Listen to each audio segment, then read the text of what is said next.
kasih Anda masih mendengarkan 102,8 Mesra FM. Mesranya musik dan informasi.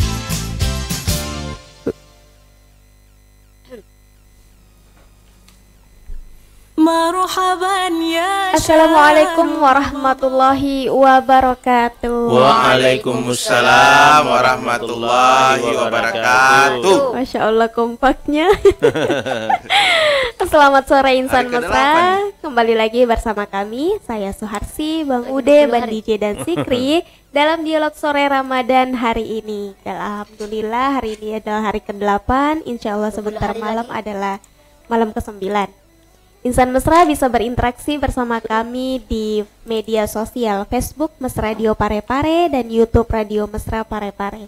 Atau bisa menghubungi langsung di nomor 0853 9535 0907. Alhamdulillah. Ya. Baik, Insan Mesra, untuk memulai dialog sore hari ini, mari kita dengarkan lantunan ayat suci Al-Quran yang akan dibacakan oleh Sikri. Silakan Sikri. أعوذ بالله من الشيطان الرجيم والذين ينقضون عهد الله من بعد ميثاقه ويقطعون ما أمر الله به أن يوصل ويفسدون في الأرض أولئك هم الخاسرون كيف تكفرون بالله وكنتم أمواتا فأحياكم ثم يميتكم ثم يحييكم ثم إليه ترجعون هو الذي خلق لكم ما في الأرض جميعا ثم استوى إلى السماء فسواهن سبع سماوات وهو بكل شيء عليم. Sadaqallahul azim.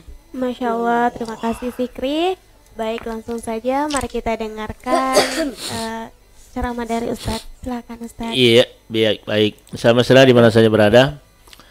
Bismillahirrahmanirrahim. Assalamualaikum warahmatullahi wabarakatuh. Waalaikumsalam warahmatullahi wabarakatuh.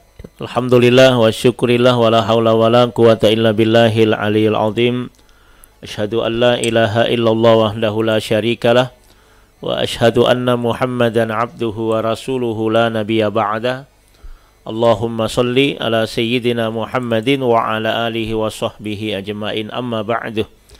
Insan Mesra di mana saja berada, alhamdulillah semoga para pendengar yang setia dalam keadaan sehat walafiat, diberi oleh Allah kekuatan kesehatan, nikmat iman, limpahan rahmat, dan tetap kita bersuah meskipun melalui suara. Jadi satu suara berjuta telinga. Insya Allah di mana saja berada, bahwa insya Allah kita berada pada malam yang ke-9 ya. Artinya 8 puasa sudah akan tuntas untuk kita laksanakan.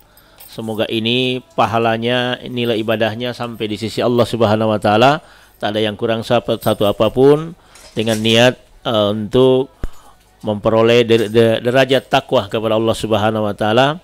Ya ayyuhalladzina amanu kutiba alaikumussyiyam kama kutiba alal ladzina min qablikum la'allakum tattaqun. Diwajibkan bagi kita berpuasa sebagaimana yang orang-orang terdahulu. Untuk apa itu? La'allakum tattaqun. Jadi orang-orang yang bertakwa. Jadi puasa itu ujung-ujungnya adalah puncak dari keimanan, itu adalah ketakwaan kita kepada Allah Subhanahu wa taala. Insan Mesra, judul sebentar malam serangan untuk seluruh wilayah Kota Parepare itu adalah pentingnya ikhtiar dan doa. Adapun fadilahnya, siapa yang beribadah karena Allah, karena iman dan takwa kepada Allah Subhanahu wa taala, maka Allah itu akan memberinya pahala seperti ibadahnya Rasulullah Sallallahu Alaihi Wasallam. Nah, itu yang kita dapat pada malam yang ke-9 ya, di bulan Ramadan. Tetapi dengan catatan bahwa nilai pondasinya beribadah sebentar itu adalah karena iman dan takwa kepada Allah Subhanahu Wa Taala. Kalau kita bersungguh-sungguh dengan itu, maka kita beribadah seperti ibadahnya Rasulullah Sallallahu Alaihi Wasallam. Tentu Insan Mesra mengetahui semua bagaimana ibadahnya Rasulullah, kan tidak ada yang bisa mengalahkan ibadahnya Nabi. baik itu sahabat, apalagi kalau orang-orang sekarang di tengah kesibukan dunia. Sementara saya berpuasa, banyak sekali liga ya yang beredar, banyak liga.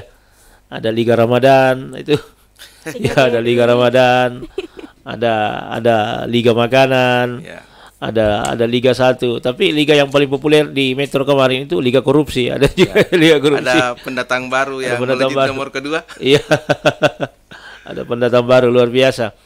Jadi sama salah. Jadi bagaimana ibadahnya Rasulullah itu, Nabi kalau ibadah kepada Allah itu hampir ya, dalam setiap saat, setiap detik, tidak ada yang tidak bernilai ibadah pada diri Rasul Sallallahu Alaihi Wasallam. Bahkan Nabi saja berpakaian saja itu adalah ibadah. Bergerak dan berjalan, berbicara pun adalah ibadah di sisi Allah Subhanahu Wa Taala. Kalau ibadah yang kita maksud adalah sholatnya, itu Nabi itu kalau sholat itu semalam suntuk itu sholatnya kepada Allah Subhanahu Wa Taala. Sampai-sampai istri beliau Aisyah itu pernah menegur Nabi. Ya Rasulullah, kok sholat sedemikian rupa, sampai kok kakinya bengkak, lututnya bengkak, gara-gara sujud dia kepada Allah. Apa kata Nabi? Saya malu kepada Allah. Itu baca jawabannya Rasulullah. Kok malu ya Rasulullah? Bukankah Allah telah mengampuni dosamu dan dijamin masuk surga? Engkau adalah manusia yang suci, bersih, dijamin masuk surga, diampunkan dosanya dalam 3 masa. Masa sekarang, masa lampau, dan masa yang akan datang. Itu dia ampun dosanya Nabi, dijamin masuk surga, tapi ibadahnya sampai bengkak kakinya. Kan luar biasa kan begitu. Kita tidak ada jaminan, tapi aku diir. Coba kan kita sekarang kan, manusia sekarang kan umumnya tidak ada jaminan dosa kita diampuni oleh Allah. Tidak ada jaminan masuk surga. Tapi ya biasa-biasa saja. Mantu topi, ya kan begitu.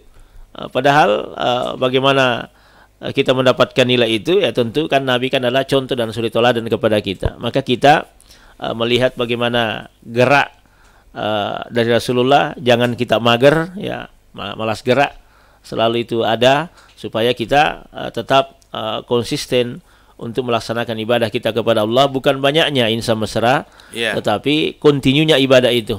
Wallahu yuhibbul muhsinin. Jadi Allah itu cinta kepada orang-orang yang senantiasa berbuat kebajikan. Jadi kontinunya kegiatan. Kalau misalnya kita begini kan, Radio Mesra itu tetap kontinu kan dalam nada dan dakwah. Saya dan dakwah kan selalu ada begitu. Maka inilah nilai plusnya, di samping ada musiknya misalnya, ada lagu-lagu nostalgianya, tetapi tidak pernah luput dari dakwah-dakwah Islamiyah, karena memang itu awalnya radio ini didirikan adalah radio dakwah kan begitu. Selalu ada itu, tidak pernah lepas. Ya, dan pernah lepas. Itu kontinu itu. Selalu ada nilai ibadah dan nilai tambah yang didapat ketika orang mendengarkan Radio Mesra. Itulah kenapa prinsipnya itu radio satu suara sejuta telinga. Gitu. Nah, gini demikian Insan Mesra. Ya, betul. Terkait ikhtiar dan doa. Dan betul katanya Bang Ude yang saya pernah dapat bahwa bukan amalan kita yang membawa kita ke surga. Bukan ya? Tapi justru keridhaan Allah. Bagaimana penjelasannya itu? Betul. Jadi untuk mencari keridhaan Allah itu melalui ibadah, Mi. Jadi bagaimana caranya kita mau dapat ridhanya Allah kalau kita tidak pernah sholat? Dia hanya berdoa, ya Allah ridhamu. Nah bilang, kata Allah, pekku jemelo kok malah ridha nah. Jadi mas sempanya jalannya ridha itu ibadah. Jalannya ridha itu adalah amal. Kan gitu. Kita beribadah, kan semua orang beribadah, kita sholat. Keliru kalau kita itu memahami Bang DJ Insan Mesra, keliru kalau kita memahami bahwa sholat kita yang memasukkan kita ke surga. Bukan. Keliru kalau kita memahami puasa menyebabkan kita masuk surga. Enggak. Yang membuat kita masuk surga itu karena memang itu adalah kasih sayangnya Allah, ridhonya Allah. Tetapi kenapa kita sholat? Karena kita ingin memperoleh itu. Kalau kita sudah dapatkan jalan sholat itu untuk mendapat ridhoannya, itulah yang kita inginkan. Kan gitu. Saya sholat bukan karena takut neraka dan mau surga, enggak. Tapi saya mau untuk mendapatkan ridhoannya Allah Subhanahu Wa Taala. Itu kan ada doanya itu Rabi'atul Adawiyah kan? Rabi'atul Adawiyah. Dia bilang begini, ya Allah, aku siap masuk ke dalam nerakamu. Yang penting engkau ridha kepada aku. Untuk apa aku masuk ke dalam surgamu? Engkau tidak meridhoi saya. Apa maknanya ridha itu? Dia ke neraka, tapi Allah ridha. Artinya, ya bagaimana neraka itu sangarnya, tapi dia bisa menjadi sebuah kenikmatan karena keridhaan Allah Subhanahu Wa Taala. Coba saya kasih gambaran yang kecil ya, yang mudah dipahami. Nabi Ibrahim itu dibakar Iya. api kan oleh Raja Namrus. Namrus. Tapi karena Allah ridha kepada Nabi Ibrahim, kepada api itu, akhirnya api itu tidak panas kan? Iya, Nah, gitu tidak- maksudnya. Tidak dirasakan panas. Ya, dah ada kan. Sekarang kita begitu juga. Bulan Ramadan, Allah meridhai kita misalnya. Turun hujan, akhirnya dingin-dingin semua lagi. Begitu sore, berhenti hujan. Kenapa? Karena orang sudah mulai keluar dari rumah untuk mencari jajanan. Kan begitu. Allah mau bagi rezeki. Berapa banyak orang menjual, alhamdulillah semua dapat jatah. Kan begitu. Iya. Dan berapa di pembeli di Parepare? Semakin tahun ini penjual semakin banyak. Semakin banyak bertambah. Coba. Liga-liga penjual ini luar biasa. Ada liga jalan kotenya, Iya. ada liga bakwannya. Orang tidak mau beli tapi kan tergiur dengan itu, luar biasa kan? Kan Iya. gitu. Jadi ridho Allah itu didapat dengan ibadah. Iya. Harus dengan seperti itu. Jadi inti daripada ibadah itu adalah keikhlasan kita kepada Allah. Sebagaimana juga ya judul kita malam ini kan ikhtiar dengan doa. Ikhtiar dengan Ikhtiar pentingnya. Ikhtiar itu kan usaha. Iya. Doa itu adalah untuk memperoleh keberkahan. Jadi biar bekerja Ki, kalau tidak ada doa, tidak ada berkahnya. Kau bekerja baru tidak sholat, untuk apa? Kan gitu, tidak ada berkahnya kan. Tapi lebih-lebih lagi, kalau berdoa saja baru tidak ada usahanya. Sawah 1 hektar, dia hanya berdoa, baru tidak menanam. Iya. Mana mau panen bro? Aku makan deh Bang Ude. Kemana modal nak tahu Cocok nih. Tidak boleh kita berpangku tangan begitu. Jangan bersifat Jabariyah dan Qadariyah. Ya, Qadariyah itu ya ketentuannya Allah, Jabariyah itu ketentuan manusia. Jadi kalau dia bersifat Jabariyah, Qadariyah, ya eloklepong Allah Taala. Iya. Biar tidak berusaha kalau Allah mau. Cocok nih, tapi Allah turunkan di muka bumi kita itu untuk berusaha. Dunia ini untuk berusaha. Andai kata kita di dalam perut terus ibu, maka tidak usah usaha. Apa yang dimakan oleh ibu itu yang kita makan juga. Tapi Akan kalau gitu. sudah bikin usaha berdoa tapi hasilnya tetap Nah, nihil. itulah qadarullah. Berarti kita harus tawakal kepada Allah di situ. Wa man yatawakkal 'ala Allahu 'ala rizquha wa min haitsu la yahtasib. Jadi jalan tawakal saja kepada Allah, maka Allah akan memberi kita rezeki yang tidak disangka-sangka dari mana datangnya. Yang penting kan ada ikhtiarnya, kita sudah berusaha, kita sudah berdoa, tapi rezekinya begitu ya, tawakal kita kepada Allah. Siapa tahu rezeki yang kita inginkan ternyata menjadi fitnah bagi kita. Nah, kan gitu.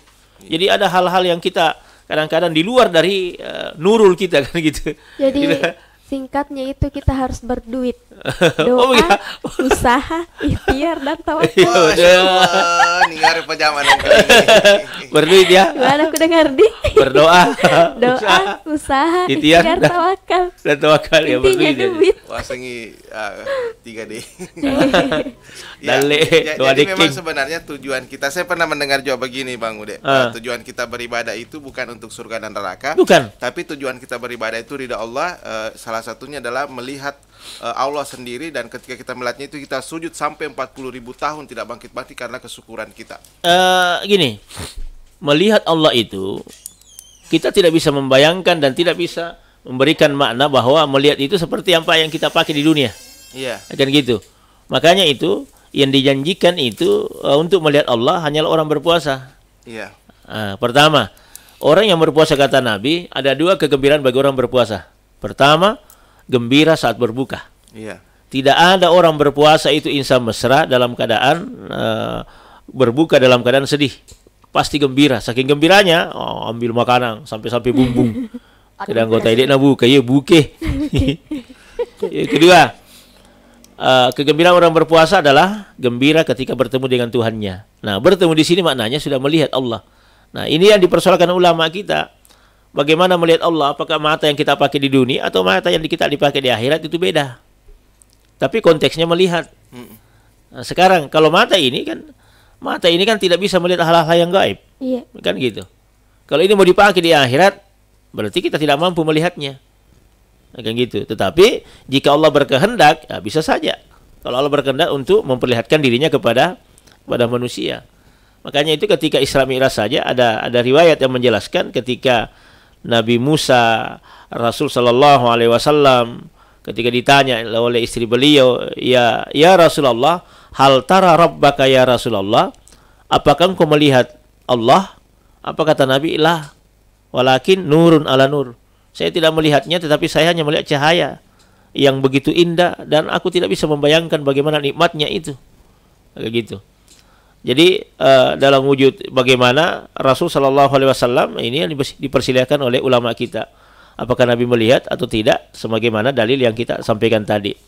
Tetapi bagi orang-orang yang nanti di akhirat, itulah orang berpuasa itu, dia akan memasuki surga itu namanya babur rayyan. Jadi orang berpuasa itu tampaknya itu babur rayyan. Pintunya orang-orang yang berpuasa, ar-rayyan namanya. Itu surganya di situ dia. Ya.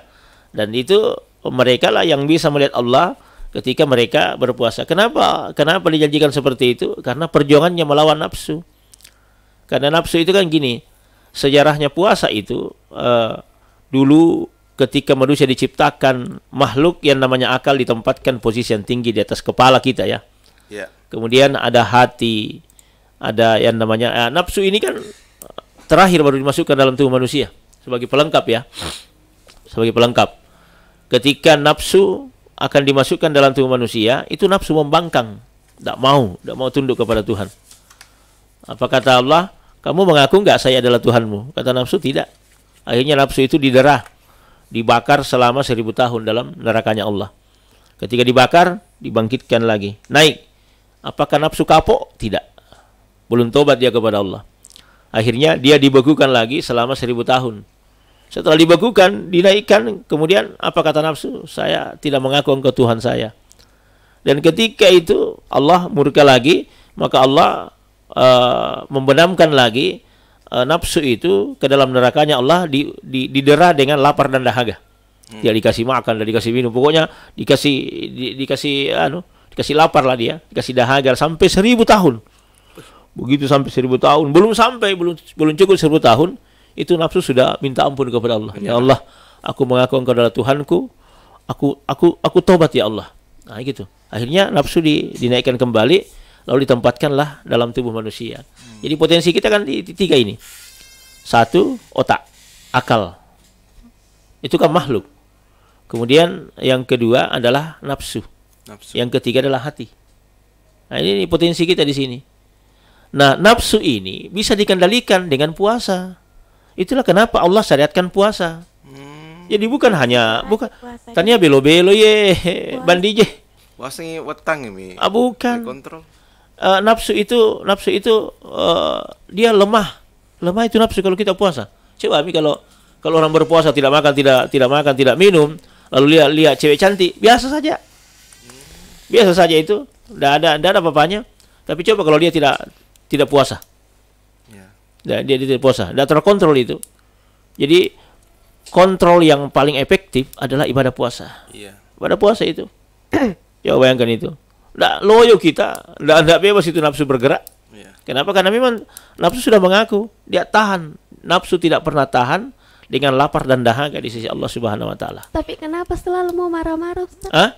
Itu karena tabiatnya. Makanya nafsu kan ada beberapa tingkatan itu. Ada nafsul lawwama, nafsul ammara, nafsul mutmainnah.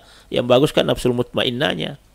Makanya nafsu itu kalau ada orang yang suka marah sebenarnya itu nafsul ammarahnya.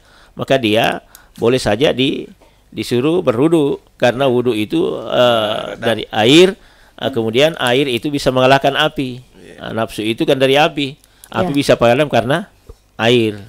Gitu. Bang kato cewek koyo loku bangun di termagincing juga kan bagus mika bang. Begitu kah? Dia pernah puasa waktu itu. Bagus mika bagus. Oke.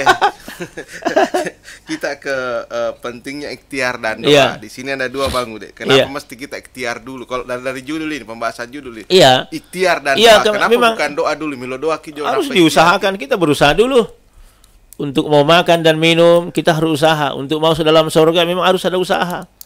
Usaha kita menghindar dari neraka, usaha kita menuju surganya Allah, itulah ibadah kita.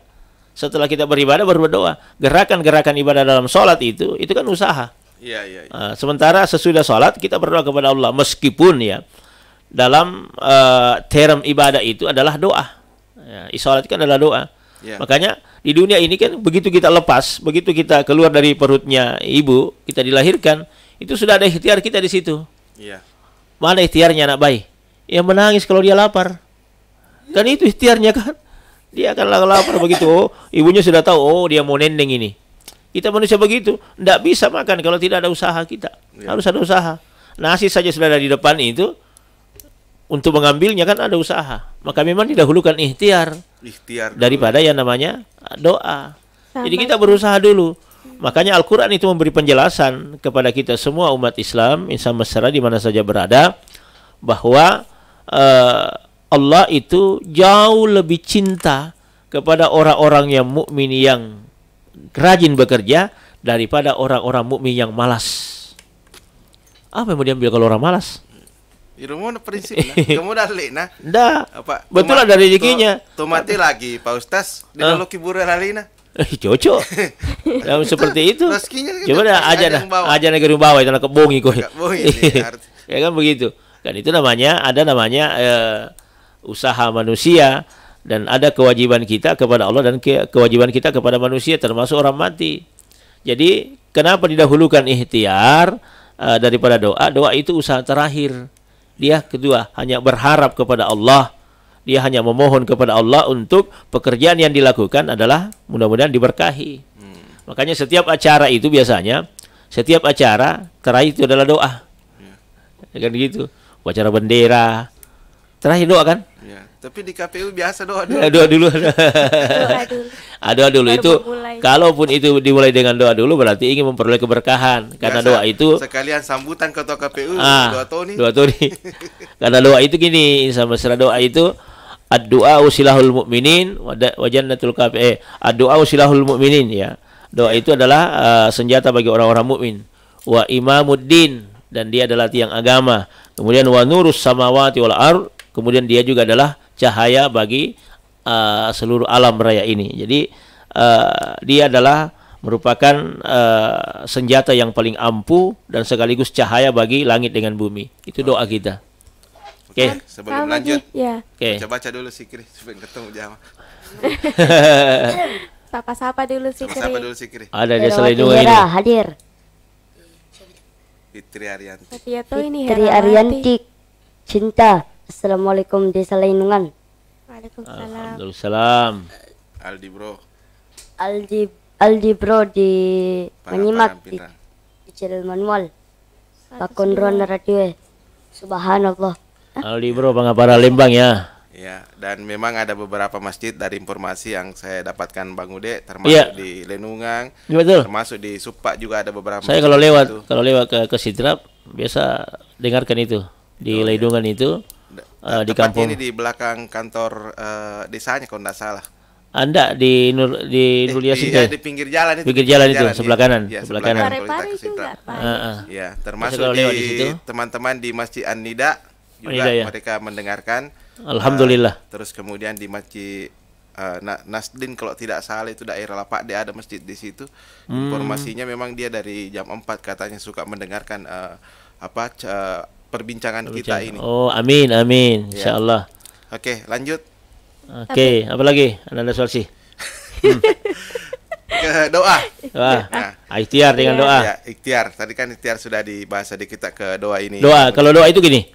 Doa itu kita bahas ini doanya. Ad-du'a usilahul mu'minin. Doa itu senjata bagi orang-orang mukmin. Kalau dia dikatakan senjata, artinya berarti kita dapat untuk mempergunakan kapan dan di mana saja. Itu kalau dia dalam keadaan doa, ad-du'a usilahul mu'minin, doa itu adalah senjata. Berarti kalau dia senjata, berarti kita dapat mempergunakan senjata itu kapan dan di mana saja. Jadi setiap saat kita bisa berdoa. Kemudian yang kedua, wa imamuddin, dia adalah tiang agama. Jadi doa itu kalau doa dalam keadaan tiang agama berarti dia tidak boleh ditinggalkan. Makanya itu doa itu sombong orang yang sholat tidak berdoa. Lebih sombong lagi kalau berdoa baru tidak sholat. Gitu. Ustaz, pernahkah juga dengar katanya dalam sholat itu sudah pasti berdoa, jadi untuk terakhir-terakhir. Cocok, tidak salah. Sholat itu secara bahasa adalah doa. Ya.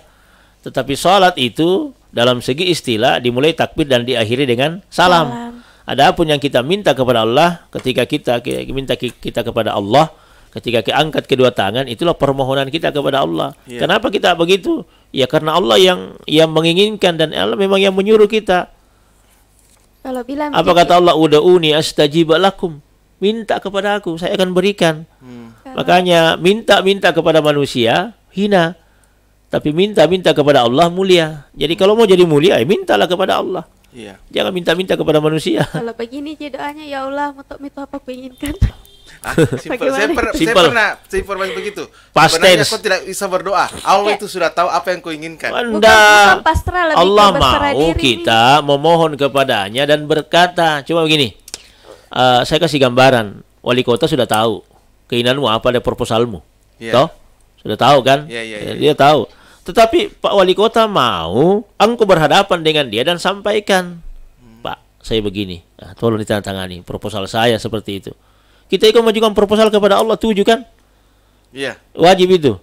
Alhamdulillahirabbil alamin, arrahmanirrahim, maliki yaumiddin, iyyaka na'budu wa iyyaka nasta'in, ihdinas siratal mustaqim, siratal ladzina an'amta 'alaihim ghairil maghdubi 'alaihim waladdallin. Itu kan 7. Coba bayangkan. Makanya itu disebutnya itu Al-Fatihah, jangan satu napas, lambat-lambatlah. Ya, apa sana istilahnya itu kalau orang bergerak jalan, lambat kau cek dek, ya, kan gitu. Ya, lambat-lambatlah sedikit, jangan terlalu cepat. Sama kalau kita membaca proposal di hadapannya Pak Wali Kota, dibaca itu terus baru merepek baca. Oke. Ada penelpon, silakan. Halo, assalamualaikum warahmatullahi wabarakatuh. Oke, silakan Pak Chandra. Iya. Ini pertanyaan saya, Pak. Iya. Ini kan terkadang di antara kita ini teman-teman biasa ada teman aja sukanya nanya-nanya gimana pertanyaannya, itu aneh-aneh juga pertanyaan. Iya. Katanya kamu tahu nggak katanya? Gini pertanyaannya ya. Apa itu? Itu pada saat itu ayah bapak kamu dengan mama kamu itu belum menikah, tahu nggak dirimu ada di mana? Oh iya. Bapak kamu di ketika bapak dan ibu belum menikah, kita ada di mana kan gitu? Iya. Bagaimana? Nanti aku tanya Pak Ustaz ini kalau gitu. Itu filsafat itu. Pertanyaan saya. Iya. Waalaikumsalam warahmatullahi wabarakatuh. Itu pertanyaan filsafat itu gitu ya. Jadi ada di mana kita? Bapak kita belum menikah, kitanya misalnya Nana Suasi belum menikah ya? Belum. Jadi ini anaknya di mana nih? Gitu kan? Ya. Kan gini. Kalau kita lihat asal usulnya manusia kan dari 4 ya, 4 unsur kan? Iya. Tanah, api, air, udara. Kalau itu bahasa filmnya itu Avatar. Iya, Avatar kan gitu. Nah, sekarang tapi unsur tanah jauh lebih dominan kan? Maka disitulah manusia.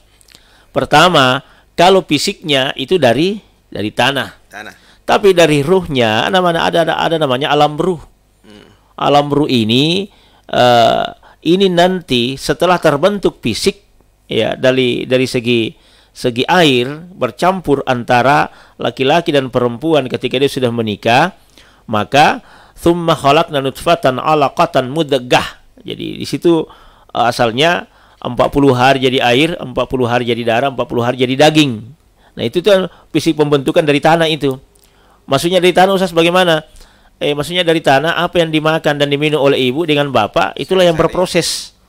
Jadi kan gini kalau bahasa kasarnya, mohon maaf sekali. Air mani itu adalah sesuatu yang suci. Tapi ketika dia keluar maka dia menjadi najis. Itulah kenapa diwajibkan orang mandi. Kan gitu. Ya, wajibkan mandi. Nah, ini yang bercampur dari sel telur dengan indung telur dari laki-laki dan perempuan, inilah membentuk apa namanya istilahnya itu dalam dunia kedokteran itu embrio ya, bercampur, dia berupa air dulu selama 40 hari. Setelah 40 hari kemudian dia berupa darah, segumpal darah, kan gitu. Setelah segumpal darah dia menjadi segumpal daging. Nah, setelah itulah dari 120 hari itulah ruh itulah yang ditiupkan. Dimasukkan. Jadi unsur alam fisiknya ini manusia kan dari tanah. Nah, sebelum bapak ibu menikah, maka kita ada di mana? Ya tetap masih dalam tanah, masih di tanah maksudnya. Dari tanah itulah yang menumbuhkan tumbuhan, kemudian makanan, itulah yang dimakan, kemudian disaring sedemikian rupa menjadi saripati tanah itu. Nah, itulah makanya disebutkan dalam Al-Quran sulalatin mintin, dari halusnya tanah. Nah, itulah yang dibentuk menjadi manusia. Kenapa dia bisa bergerak? Karena ada ar-ruh yang ditiupkan oleh Allah Subhanahu wa taala. Alastu bi rabbikum qalu bala syahidanna. Iya. Nah, itu gitu. Chipnya ya. Iya, chipnya begitu. Jadi dua unsur ini, ya. Jadi kita bisa bergerak karena ada namanya ruh. Ruh itu dalam kitab Durratun Nasin bukan satu. Insa mesra. Ruh itu ada 3. Ruh ruhaniyat, ruh jasmaniyat, dan ruh sultaniyat. Pusat nih. Kalau rohani, jasmani, kau tahu yang terakhir. Apa ya kayak gitu. Jadi itu kalau filsafatnya seperti itu ya. Seperti itu. Cuma kita gabung dalam filsafat Islam misalnya. Ada penelpon. Ya, silakan. Ya, daripada lanjut usaha. Lanjut usaha. Oke, silakan. Halo, assalamualaikum. Waalaikumsalam. Aldi bro. Masih di Pengaparan Lembang. Masih di Pengaparan Lembang. Silakan Pak Aldi. Apa tadi itu sempat saya dengar? Bukan cuma satu suara, banyak suara. Banyak suara. Berjuta-juta. Radio kan? Radio, ya sekarang betul. Ini yang di Mesra ini kan berapa orang, ada 4 ya? Iya. Banyak telinga mendengar. Banyak telinga mendengar. Bahwa memang ketika bulan puasa itu banyak orang yang mendengar radio ketika memasuki mendengar menyambut atau mendekat buka. Iya, banyak betul. Sekali, karena Makassar saja dengan di sini ada perbedaan. Iya, betul. Iya kan? Jadi begini, kembali ke tema. Apa temanya ya? Ikhtiar dan doa. Pentingnya ikhtiar dengan doa. Cuma agak melencet ini ya. Ya, apa-apa, boleh, silakan Pak Ali. Iman dan Islam. Iya, ini sering kita dengar bahwa di akhir zaman, mungkin sudah seperti sekarang ini akhir zaman ya. Iya. Akan umat Nabi Muhammad itu akan terpecah menjadi 72 golongan ya. 70 golongan ya. 72, 73. Nah, ketika 72 ya. Kita berseliweran atau memantau sosial media, banyak sekali di situ para ustaz, para ulama saling menghujat. Iya. Si ulama ini, si kiai ini, si ustaz ini salah, ini yang benar, ini yang benar. Bahkan sampai para ahli mazhab di situ yang saling menghujat. Apakah ini salah satu tanda bahwa mereka akan terpecah-pecah? Kita juga sebagai warga netizen melihatnya sebenarnya yang mana yang benar ini? Ya. Membingungkan. Ya, jangankan akhir zaman Pak Ali, sekarang saja sudah banyak golongan di Islam. Iya. Nah, mungkin pertanyaannya bagaimana membedakan itu dan siapa di antara mereka yang sebenarnya bisa diikuti? Bahkan orang yang tidak pernah belajar agama termasuk pintar kalau ini begini. Di mana? YouTube. Ya, nah bilang Bang Ude beberapa tahun lalu cukup modal 500.000 selesai. Beli sorban. Jadi banyak sekali buka ChatGPT YouTube.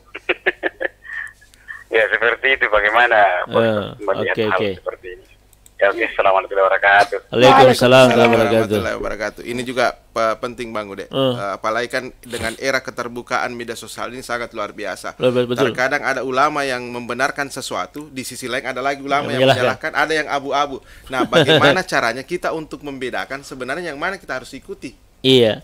Kan dasarnya kan gampang saja, kembali kepada Quran dan hadis kan begitu. Ini sudah berada kita di akhir zaman sebenarnya. Iya. Akhir zaman itu bukan sekarang. Akhir zaman itu sudah lama. Akhir zaman itu ketika lahirnya Rasulullah Sallallahu Alaihi Wasallam, dan ketika Nabi lahir dan waktu itu ditutup pintu kenabian, la nabiyya ba'da, tidak ada lagi Nabi sesudah Rasulullah Sallallahu Alaihi Wasallam, maka itu namanya akhir zaman. Andai kata masih ada Nabi sesudah Rasulullah, maka bukan akhir zaman itu. Nah, tapi bagaimana Allah menjaga daripada dunia ini? Ya Allah lahirkan yang namanya ulama, mujtahid, yang pemikir-pemikir dalam Islam yang bisa memberi pencerahan di muka bumi. Nah, sekarang kan gini, kita dengan era keterbukaan, semuanya orang bisa bicara agama. Makanya yang kita lihat adalah ulama-ulama kita yang memang sanatnya bersambung, pendidikannya memang dari pesantren, memang dia belajar agama. Tapi kan banyak yang kita anggap ulama-ulama, tapi bukan dari background agama. Itu bukan ulama. Ulama itu harus dibedakan dulu. Beda kiai, beda ulama, beda ustadz, beda juga syekh. Kan gitu ya. Kalau ulama itu sudah tentu kiai. Kalau kiai itu belum tentu ulama. Kan gitu. Kan banyak. Kalau di Jawa kan banyak kiai. Tapi mereka bukan ulama. Tapi karena mereka digelar kiai, karena mereka dituakan. Kadang menjadi pisau, kadang menjadi gerobak. Kiai. Itu banyak kiainya di situ. Kalau kita ulama, tidak tahu lagi nih apa nih. Kenapa itu? Kenapa ada kiai pisau? Ya, kiai empu gantring. Itu keris. Itu jadi kiainya dia. Nah, kalau ulama itu minimal untuk menjadi ulama itu harus minimal dia menguasai 9 sekurang-kurangnya itu 9 ilmu pengetahuan. Dia kuasai ilmu mantik, arudi, balaga, tafsir, bahasa Arab, Quran hadis, tari tasrik. Dia kuasai semua itu. Ya bayangkan, itu untuk menjadi ulama. Bahasa Arab minimal hafal Quran. Ini ada insinyur, sarjana ekonomi kok bertindak sebagai ulama, lalu mereka memberi fatwa. Ya tidak usah diikuti yang seperti itu. Kalau ada ulama, ada orang yang hafal Qur'annya bagus, hadisnya bagus, kemudian memberi penjelasan memang runtut sesuai dengan ilmunya yang dia dapatkan itu, maka silahkan ikuti yang seperti itu. Tapi kalau ada orang yang hanya menyalahkan orang saja, jangan diikuti. Tidak perlu kita ikuti orang yang suka menyalahkan, karena mereka baru belajar. Cirinya kan begitu. Yang kemarin saya sampaikan kan. Tunggu dulu Bang Ude. Tadi disebutkan bahwa ada 9 basic yang harus dia kuasai. Tapi kan secara kenyataan kita seperti saya orang awam misalnya kan tidak bisa membedakan dia itu menguasai itu apa tidak. Nah, ada tidak ciri-ciri khusus yang lebih awam yang bisa dilihat oleh masyarakat bahwa ini betul-betul ulama, ini hanya ulama televisi misalkan banyak sekarang. Ulama konten. Lihat caranya melapaskan hadis, caranya melapaskan Al-Quran, caranya menafsirkan, dan caranya mengambil istimbat hukum, caranya mengeluarkan hukum dari persoalan itu. Misalnya gini, dia mengambil hukum bahwa contoh, bersentuhan perempuan dan laki-laki batal wudunya, kan gitu. Ambil hukum kan? Dia hanya baca, famsa'u bi ru'usikum, aw lamastumun nisa. Tapi tiba-tiba berbicara, dia ratakan semua bahwa bersentuhan dengan laki-laki dan perempuan itu batal wudunya, siapapun dia, misalnya. Berarti dia hanya menguasai, berarti dia tidak bisa menganalisa daripada sebuah peristiwa. Aw lamastumun nisa di situ maknanya bisa bermakna dalam sejarah Nabi tidak batal wudunya menyentuh perempuan karena yang disentuh adalah Aisyah waktu itu yang belum balik. Itu satu. Itu kan sejarah kan seperti itu. Itu tadi tasriknya. Adapun penafsirannya, kalau mazhab Hambali, maka yang dimaksud di sini menyentuh adalah jima. Mohon maaf ya, jima itu hubungan suami istri. Itu baru batal. Tapi bersentuhan saja dengan kulit itu tidak batal. Tapi ke Imam Syafi'i tidak. Dia batal. Kenapa batal? Karena bukan muhrim. Kecuali kalau dia muhrim dalam arti yang sedara. Kemudian ada juga bersentuhan dengan kulit perempuan yang antara menantu dengan mertua. Saya menantu, saya punya mertua perempuan, saya sentuh kulitnya, tidak batal wudu saya karena dia adalah orang tua saya. Gitu maksudnya. Jadi kan banyak. Jadi kita bisa lihat saja, menganalisa seperti itu cara berbicaranya, bagaimana lapas ayatnya, bagaimana mengambil hukum dalam sebuah peristiwa itu. Maka kalau dia hanya mampu menjelaskan hanya sampai tidak secara detail misalnya, maka bisa kita ragukan. Masih bisa ini. Atau apalagi kalau hanya mengambil satu ayat dengan konteks baru, bukan konsepnya ayat. Kan gitu. Tapi kan ada peristiwa kemarin itu Bang Ude, orang yang kita anggap ulama sudah panggilan Gus, tapi ternyata kan ada yang viral akhirnya dia merendahkan seseorang. Enggak bisa. Kan seperti itu. Jadi kita Nabi kan tidak pernah merendahkan orang. Kan cirinya di situ. Rasul tidak pernah menjelek-jelekkan orang. Rasul selalu memuliakan orang siapapun dia dan menghargai orang. Di situ juga kita harus lihat. Saya terkadang melihat begini, kalau ada orang yang saya kagumi, bagus ini, luar biasa nih, saya kagum dengan ilmunya. Tapi di sisi lain, dia menjelek-jelekkan orang. Aduh, saya tidak setuju dengan begini. Goblok apa dan sebagainya. Itulah, tidak perlu kita ikuti. Belum lagi tuh Bang Ude, beberapa ulama terkenal yang kita anggap sebagai ulama itu pasang tarif sampai puluhan juta untuk lebih yang begitu. Ceramah di daerah misalnya. Wa ma utitu minal ilmi illa qalila. Allah itu memberi kamu ilmu sedikit saja. Makanya la tastaru bi ayati samanan qalila. Jangan memperjualbelikan ayat. Sama ketika beberapa waktu yang lalu masih saya kurang tahu apakah di eranya Pak Saingkatu atau masih Pak TP waktu itu, waktu ada ulama, ada ustadz yang mau diundang dari Jakarta itu sampai minta 30 jutaan. Kan gitu. Saya sudah disampaikan sama Tuhan, aduh, saya sudah istighfar memang, astagfirullah. Kok diperjualbelikan begitu? Sama ketika kita ngundang ustadz lalu fasilitasnya seperti ini, enggak perlu. Karena Rasul sendiri lah kalau kita mau lihat. Saya hanya mencontoh dari guru-guru saya. Diundang pergi ceramah, diundang tidak pernah minta tarif. Tidak pernah. Tidak pernah minta. Tapi kalau dia dikasih boleh ambil, dan itu yang dicanangkan kepada kami semua di dalam warga DDI itu. Kalau kau diundang ceramah jangan pernah minta. Jangan pernah minta. Tapi kalau kau dikasih ambillah, jangan tolak karena itulah rezekimu. Bukan ilmu yang dihargai. Kalau ada orang mau membeli ilmumu, tidak ada orang yang sanggup membeli ilmu itu. Tidak ada yang sanggup. Tapi karena dia penghargaan, silakan ambil. Nah, gitu, ambil nilai berkahnya di situ. Alhamdulillah balik ke aku tuh Bang Ude. Pak biasanya aku si bambu lo ke Bang Ude makanya. Dia persoalan gitu tarifnya. Yang penting alhamdulillah selalu siap mengisi untuk setiap Ramadan di Radio Mesra ini Bang Ude. Insyaallah. Aman dan terkendali. Allahu Akbar. Episode pertama sampai tahun sekarang itu Bang Ude itu tidak pernah ada tarik di Radio. Tapi mau jatuh sih kok dega aku. Pasti masih iri gitu. Ada. Tapi aman kalau Bang Ude. Yang kontraknya kan begitu. Ya, saya berapa kali juga ngopi berjamaah itu sama beliau. Alhamdulillah. Ada pertanyaan lanjut. Oke, silakan. Terkait ikhtiar ini Ustaz. Dalam berikhtiar kan pasti ada hambatannya itu. Iya. Nah, bagaimana cara itu hambatannya? Ikhtiar usaha kita selalu kadang-kadang kita terhalang oleh karena misalnya waktu ataukah ada kegiatan lain, kita mau berusaha, tiba-tiba ada dari faktor keluarga, faktor internal dan faktor eksternal, kan gitu. Internal dari dalam, eksternal dari luar. Ada saja orang yang menghalang-halangi kita dalam berbuat. Tapi semua halangan itu jadikan sebagai bukan saya tidak menganggap itu suatu halangan sebenarnya, tapi dia adalah merupakan batu loncatan untuk kita bisa berbuat lebih baik lagi. Misalnya gini, kita berusaha berbagai macam usaha kita lakukan. Saya kasih contoh ya. Para penjual kopi ya. Saya masih ingat ceritanya itu yang penjual kopi itu yang pertama itu yang di Sumpang. Itu kan lama itu berjualan, meracik kopi, tidak laku. Akhirnya dia dapat tempat, akhirnya banyak penggemarnya. Dari situlah saya mengenal juga kopi. Ya, ngopi bareng di situ. Ternyata mulai merebak sampai masuk fitness. Iya. Sampai masuk itu kan begitu. Itu lama itu berproses. Tapi itu tetap dia berusaha.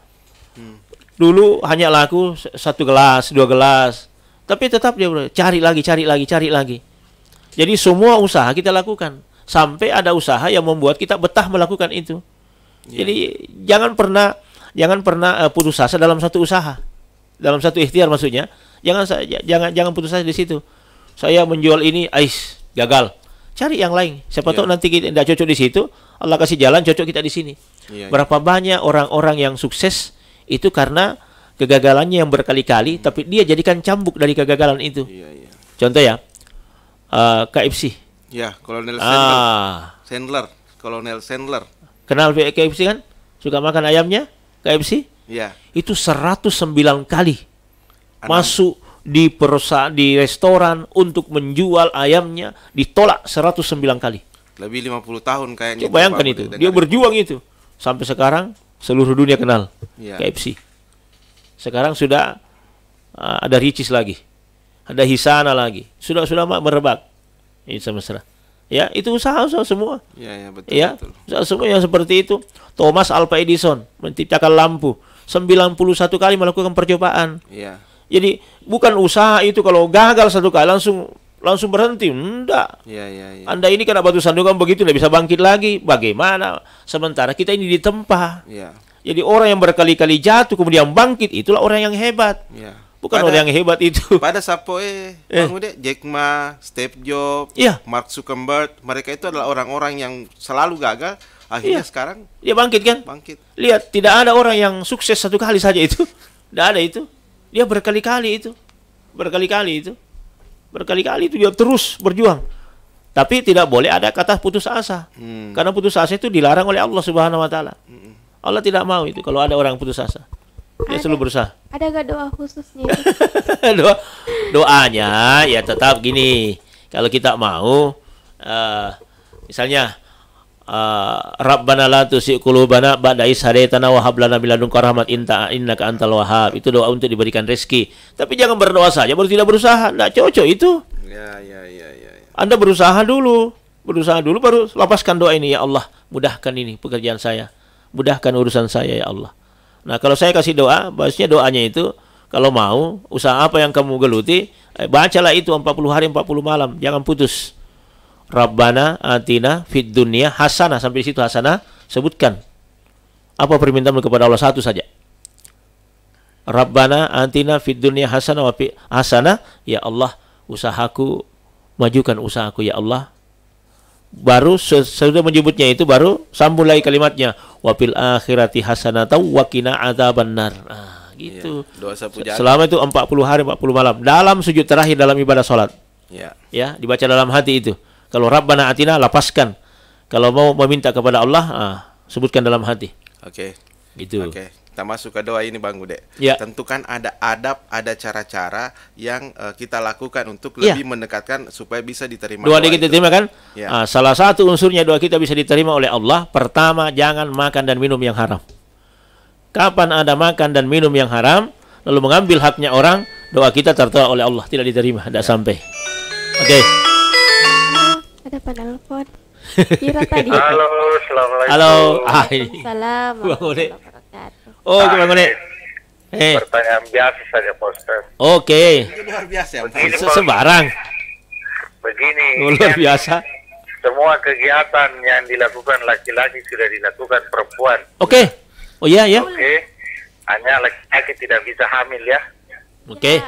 Sudah ada katanya. Yang jadi pertanyaan, adakah hukumnya apa dia nang kawidai makun reye makatan ni sapi kome magiri sapi tuh oh punya sembelih sapi ya. Aku makan lagi sapi matana ya baik tidak kamai manu maksudnya menggiri ayam.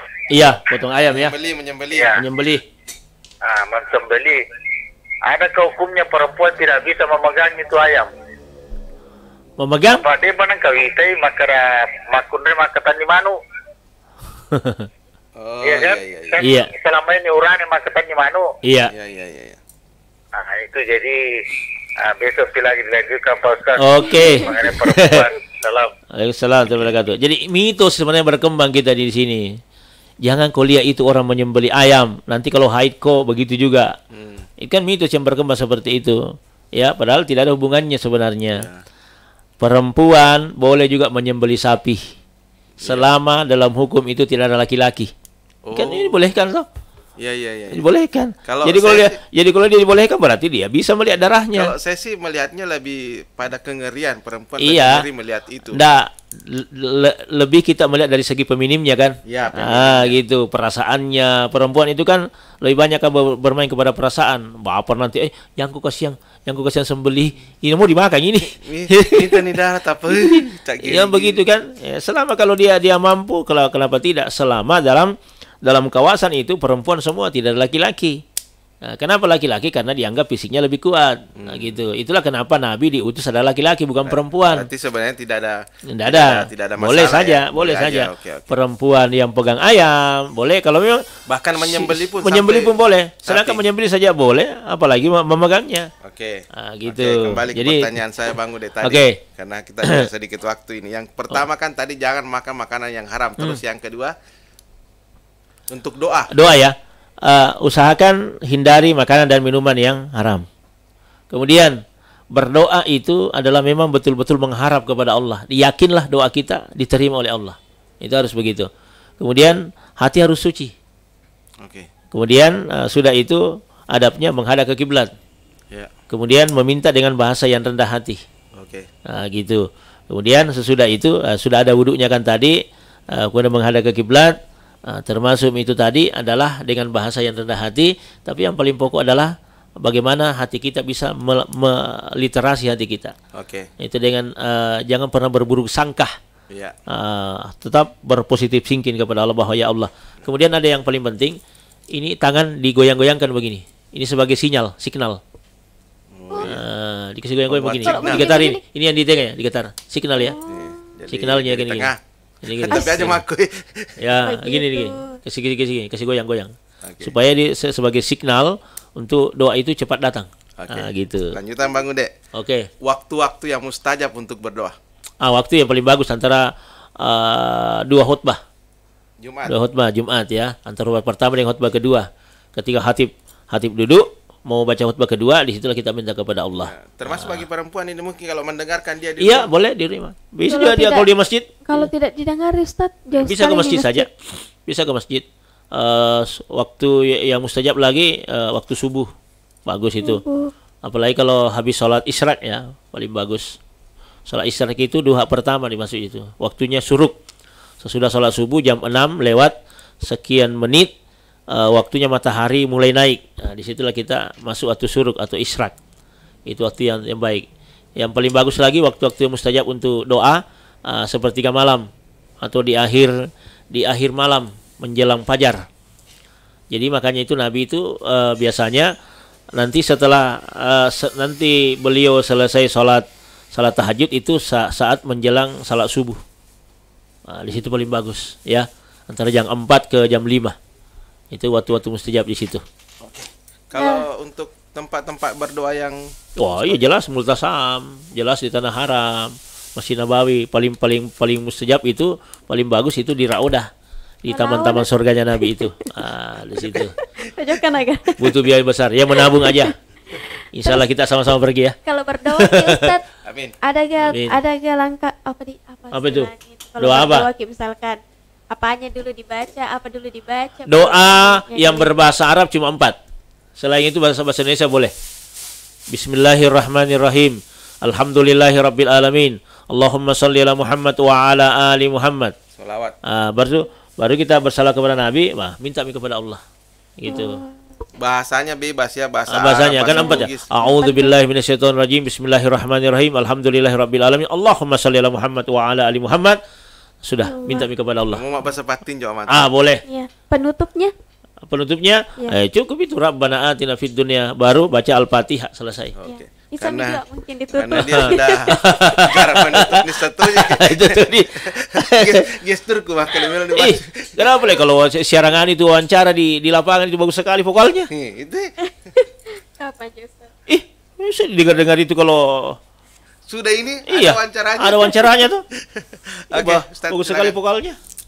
Baik, insya Allah di mana saja berada, kita sudah berada di penghujung acara dan kami sampaikan kembali bahwa insya Allah sebentar malam kita memasuki malam yang ke-9 di bulan suci Ramadan dengan judul pentingnya ikhtiar dan doa, dengan harapan bahwa insya Allah sebagai motivasi kita beribadah sebentar malam, siapa yang beribadah karena iman dan takwa kepada Allah, dia tarawih mengharap ridha ke Allah Subhanahu wa taala, maka Allah akan memberinya pahala seperti ibadahnya Rasulullah sallallahu alaihi wasallam. Demikian, Assalamualaikum warahmatullahi wabarakatuh. Baik, alhamdulillah insan mesra, tiba kita di penghujung acara pada hari ini. Siaran ini akan tayang ulang besok jam 6 pagi di 102,8 Mesra FM. dan akan tayang juga di media sosial Facebook Mas Radio Parepare dan YouTube Radio Mesra Parepare.